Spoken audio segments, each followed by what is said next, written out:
네, 여러분 안녕하세요. 오늘은 두 번째 스피킹 팁이고요.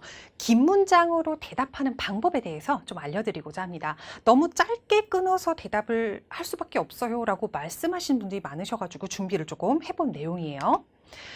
긴 문장으로 대답하는 게 힘든 경우를 우리 한번 생각해 보도록 할게요. 그런 경우는 크게 두 가지로 볼 수 있는데 첫 번째 어떨까요? 문장 자체를 길게 말을 못 하겠어요. 이게 하나 있고요. 그 다음에 둘째, 말을 어떻게 이어가야 될지 모르겠어요. 아까 한 문장 끝났으면 그 다음에는 뭐라고 얘기해야 될지 모르겠어요. 라고 얘기하신 분들이 많으세요. 그래서 이 두 가지에 대해서 팁을 전부 다 알려드리도록 하겠습니다. 문장 자체를 길게 말하기 힘든 경우, 자, 그런 경우를 가정해서 제가 팁을 알려드리도록 할게요.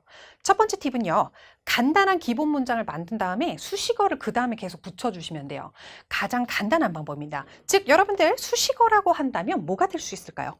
시간, 장소 가장 흔하고요. 또는 이유, 결과 이런 것들을 뒤에다가 쭉 연결만 해주시면 되겠습니다. 우리 그러면 전개 방법을 좀 보도록 할게요. The accident happened. 그 사고가 일어났다. 자, 이렇게만 이야기하는 게 아니라 우리가 시간, 장소 같은 걸 한번 붙여보도록 할게요. The accident happened at 6:30. 그렇죠? 6시 반에 일어났다. 이렇게 붙여주시면 됩니다. 그 다음에 보도록 할게요. The accident happened at 6:30. 자, 여기까지 썼는데 그 다음에 수식을 붙이는 게 while we were having dinner. 우리가 저녁 먹고 있는 동안에 벌어졌다. 이런 식으로 하면 조금 문장이 풍성해질 수 있겠습니다. 조금 더 연습해 보도록 할게요. He wrote a book. 그는 책을 썼다. 이렇게만 얘기하는 게 아니라 이유 같은 것들 붙여주시면 되겠죠? 이유나 목적 같은 거. 그래서 He wrote a book for his student. 학생들을 위해서 책을 썼다. 네, 이렇게 쓰시면 되겠습니다. 그 다음에 보도록 할게요. He wrote a book for his student. 여기까지 해서 좋은데 우리가 when을 붙여서 그렇죠. 시간을 나타내는 말을 이어보도록 할게요. When he were a high school teacher. 그가 하이스쿨 티처일 때라고 연결해 주시면 되겠죠. 그 다음 것도 한번 우리 연습해 보도록 할게요. It was a valuable experience. 그것은 가치 있는 경험이었어요. 스피킹할 때 참 많이 나오는 표현이라고 보시면 되겠습니다. 그런데 여기에서 보시면 조금 더 붙여보도록 할게요. In my life 이런 것들 붙여보도록 할게요. It was the most valuable experience in my life. 내 인생에서 가장 값진 그런 experience였어요. 이런 식으로 보시면 되겠고요. 그 다음은 우리가 because를 붙여서 조금 전개를 길게 해보도록 할게요. 그래서 It was the most valuable experience in my life. 내 인생에서 최고 값진 경험이었는데요. Because 왜냐면 the volunteer work, 그 volunteer work이 has broadened my view on things. 세상에 대한 나의 시야를 넓혀줬으니까요. 라고 이야기를 했습니다. 이런 것들도 좀 알아주시면 되겠죠? Broaden my view on things. 이런 표현들도 좋습니다. 그 다음에 제가 두 번째 팁을 알려드리는 게 뭐냐면 말을 이어가기가 힘든 경우 앞에 한 문장을 얘기했으면 두 번째는 뭐라고 이야기해야 될지 모르겠어요. 자, 이런 경우인데요. 그럴 때는 팁이 지그재그 패턴을 이용해라. 이런 것들을 제가 말씀드리고 싶습니다. 케임브리지에서 공식적으로 추천하는 방법이기도 합니다. 어떤 식이냐면요. 첫 번째 A는 B다. 예를 들어서 이렇게 이야기가 나와 있어요.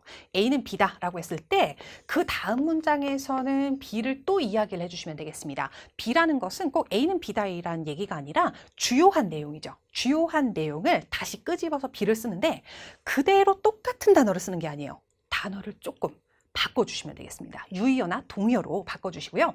B 다시는 그래서 C로 연결이 된다. 이렇게 보시면 되겠죠. 그 다음에 C는 C 다시로 또 바꿔주시면 돼요. C 다시는 D다. 이런 식으로 해서 연결해 주시면 되겠습니다. 이런 식으로 몇 단계만 연결해 주시면 얼마나 풍부하게 만들 수 있는지 한번 보여드리도록 할게요. 예를 들어서 한번 우리 문제 보도록 하겠습니다. Describe a famous person you admire.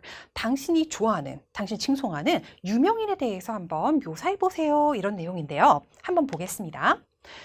저는 개인적으로 오드리 헵번을 되게 좋아해요. 그래서 오드리 헵번으로 준비를 해드렸어요. 보겠습니다. I like Audrey Hepburn. 난 오드리 헵번을 좋아하는데 who is a British actress. British actress고요. 설명이 나와 있죠. And humanitarian. 그 다음에 인본주의자예요. 이런 식으로 연결을 했는데 그 다음에 주요한 내용은 헵번이죠. 그래서 Hepburn이 was a major Hollywood star. 이 사람에 대해서 설명을 또 연결을 하는 거예요. A는 B다. 이런 식으로. 그렇죠? Of the 1950s and 1960s. 그래서 1950년대와 60년대에. 그 다음에 Hollywood films such as Roman Holiday. 로마의 휴일 뭐 이런 거 굉장히 유명하죠. 그거랑 Breakfast at Tiffany, 티파니에서 아침을 자 이런 영화들이 gave her fame, 그녀에게 유명세를 줬다. 자, 여기서 보면 무비스타에 관련된 내용을 또 B는 C다 이렇게 연결한 거라고 보시면 되겠습니다. She later retired from acting. 그래서 연기에서 나중에 은퇴를 했고 and served as ambassador for UNICEF. 유니세프 대사로서 활동했다. 이런 내용이 나오네요. 주요한 내용이 또 나왔는데 During World War II, 2차 세계대전 동안에 Audrey는 start to help children, 애들을 도왔어요. 또 새로운 내용이 나왔죠. C는 D다. 이렇게 연결된 거라고 보시면 돼요. Who were the victim of war and starvation. 전쟁과 기아의 희생이 된 뭐 이런 내용이죠. 그 다음에 She also visited street children. 거리 아이들을 또 방문했는데요. 이 아이들을 또 연결해서 일단은 D 이렇게 갔다고 보시면 되겠습니다. In South America, although she was one of the most beautiful and successful actress. 그렇죠. 그녀는 가장 아름답고 성공적인 actress 중에 하나였음에도 불구하고 she always cared about people in need.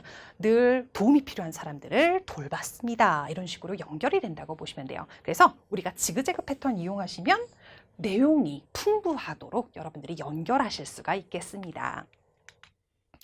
네, 오늘은 긴 문장으로 말하기, 그 다음에 조금 더 길게 대답할 수 있는 방법들에 대해서 두 가지를 알려드렸습니다. 본 강의에서 조금 더 우리 자세하게 또 만나보도록 하겠습니다. 수고하셨습니다.